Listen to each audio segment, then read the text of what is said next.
Good പാചകത്തിൻ്റെ പുതിയൊരു എപ്പിസോഡിലേക്ക് എല്ലാവർക്കും സ്വാഗതം. നമ്മളിന്ന് പാകം ചെയ്യാൻ പോകുന്നത് ക്രിസ്പി ഫ്രൈഡ് പനീറാണ്. വീടുകളിൽ എങ്ങനെ എളുപ്പത്തിൽ രുചികരമായി പാചകം ചെയ്യാമെന്ന് നമുക്ക് നോക്കാം. നമ്മുടെ ക്രിസ്പി ഫ്രൈഡ് പനീർ തയ്യാറാക്കുന്നതിന് വേണ്ടിയിട്ട് നമുക്ക് പനീർ ഒന്ന് ഫ്രൈ ചെയ്തെടുക്കേണ്ടതുണ്ട്. അതിലേക്ക് നമുക്ക് നമ്മുടെ പനീർ ഫ്രൈ ചെയ്തെടുക്കാൻ വേണ്ടിയിട്ട് നമ്മൾ 1/2 ടീസ്പൂൺ മഞ്ഞൾപ്പൊടി, 1 ടീസ്പൂൺ മുളക് പൊടി, ആവശ്യത്തിന് ഉപ്പ്, 1 പിഞ്ച് ചാറ്റ് മസാല എന്നിവ നമ്മൾ എടുത്തിട്ടുണ്ട്. ഇനി നമുക്കിതൊന്ന് ചേർത്ത് മിക്സ് ചെയ്യാം. ഒരു 1/2 ടീസ്പൂൺ ലെമൺ ജ്യൂസ് കൂടി നമ്മൾ ചേർക്കുന്നുണ്ട്. നമുക്ക് നന്നായിട്ടൊന്ന് മിക്സ് ചെയ്യാം.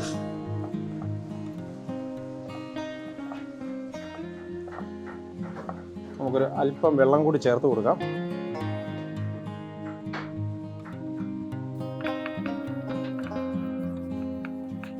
നമ്മുടെ മസാല ഏകദേശം റെഡി ആയിട്ടുണ്ട്.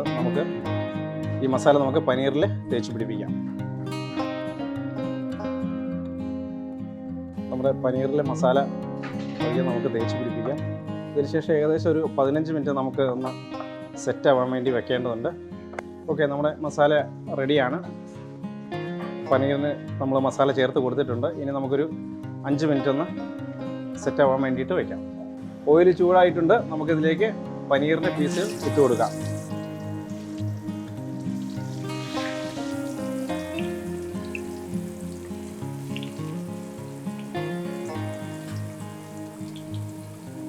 പച്ചച്ചോയൊന്ന് മാറുന്നതിന് വേണ്ടിയിട്ടാണ് നമ്മൾ മസാല പുരട്ടി ഫ്രൈ ചെയ്തെടുക്കുന്നത്.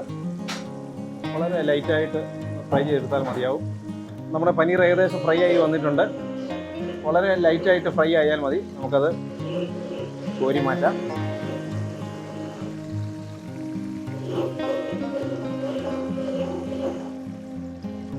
നമ്മുടെ ക്രിസ്പി ഫ്രൈഡ് പനീറിന് വേണ്ടുന്ന പനീർ നമ്മളൊരു ഹാഫ് ഫ്രൈ ചെയ്തെടുത്ത് വെച്ചിട്ടുണ്ട്. ഇനി നമുക്കത് കോൺഫ്ലവറിലൊന്ന് മിക്സ് ചെയ്തിട്ട് ഡിപ്പ് ചെയ്തിട്ട് നമുക്ക് കോൺഫ്ലെക്സിൽ കോട്ട് ചെയ്ത് നമുക്കെടുക്കാം. നമുക്ക് കോൺഫ്ലവർ അല്പം വെള്ളം ഒഴിച്ചൊന്ന് കുഴമ്പ് പരുവത്തിലെടുക്കാം. ഇതിലേക്ക് വേണം നമുക്ക് നമ്മുടെ പനീർ ഡിപ്പ് ചെയ്ത് പിന്നെ നമ്മൾ കോൺഫ്ലെക്സിൽ മുക്കിയെടുക്കാനായിട്ട്.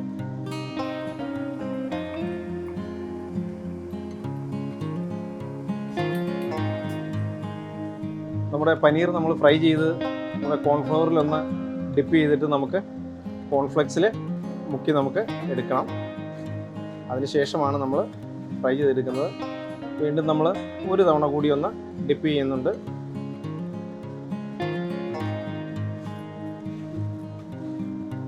ഇതാണ് നമ്മുടെ പനീർ ബോളിൻ്റെ ഏകദേശം രീതി. നമ്മുടെ ക്രിസ്പി ഫ്രൈഡ് പനീറിന് വേണ്ടുന്ന നമ്മുടെ പനീർ നമ്മൾ റെഡിയാക്കിയിട്ടുണ്ട്. അത് നമ്മൾ കോൺഫ്ലവറിൽ ഒരു പ്രാവശ്യം മുക്കി എന്നിട്ട് കോൺഫ്ലെക്സിൽ വീണ്ടും അതൊന്ന് കോട്ട് ചെയ്ത് വീണ്ടും നമ്മൾ അതെടുത്ത് പനീറിൽ ഒന്നുകൂടെ ഡിപ്പ് ചെയ്ത് വീണ്ടും നമ്മൾ കോൺഫ്ലെക്സിൽ മുക്കിയാണ് ചെയ്തു വെച്ചിരിക്കുന്നത്. നിങ്ങൾക്ക് വീടുകളിൽ കോൺഫ്ലവർ ലഭ്യമല്ലാത്ത അവസരത്തിൽ ഏറ്റവും എളുപ്പം എഗ്ഗാണ്. മുട്ടയെടുത്ത് നന്നായിട്ട് ബീറ്റ് ചെയ്ത് അതിലും ഈ പറഞ്ഞ പോലെ തന്നെ നമ്മൾ 2 പ്രാവശ്യം ഡിപ്പ് ചെയ്ത് അത് മുക്കിയെടുത്ത് വറുത്തെടുക്കുകയാണെങ്കിൽ ഏറ്റവും മനോഹരമായിട്ട് നിങ്ങൾക്ക് തയ്യാറാക്കാവുന്നതാണ്. ഇനി നമുക്ക് നമ്മുടെ ക്രിസ്പി ഫ്രൈഡ് പനീർ നമുക്ക് വറുത്തെടുക്കാം.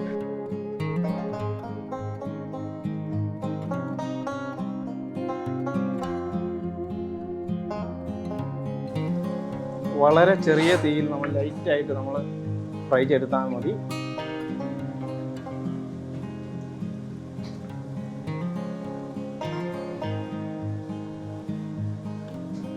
ഇത് നല്ലൊരു 4 മണി പലഹാരം കൂടിയായിട്ട് നമുക്ക് ഉപയോഗിക്കാവുന്നതാണ്. നല്ല ടേസ്റ്റാണിത്.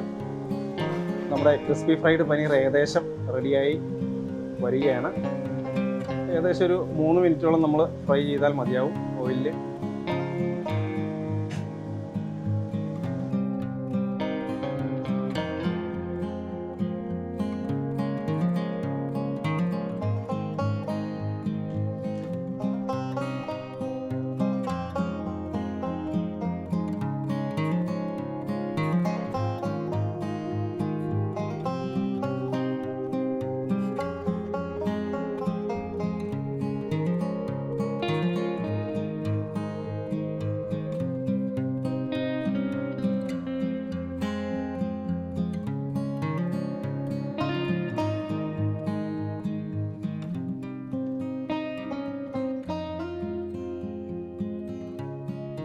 നമ്മുടെ ഇന്നത്തെ ക്രിസ്പി ഫ്രൈഡ് പനീർ എല്ലാവർക്കും ഇഷ്ടമായെന്ന് കരുതുന്നു. വീടുകളിൽ തീർച്ചയായിട്ടും നിങ്ങൾ ട്രൈ ചെയ്ത് നോക്കണം. നിങ്ങളുടെ അഭിപ്രായങ്ങൾ കമൻറ്റായി രേഖപ്പെടുത്തണം. അതോടൊപ്പം അടുത്ത വീഡിയോയിൽ പുതിയൊരു ഐറ്റവുമായി വീണ്ടും കാണാം.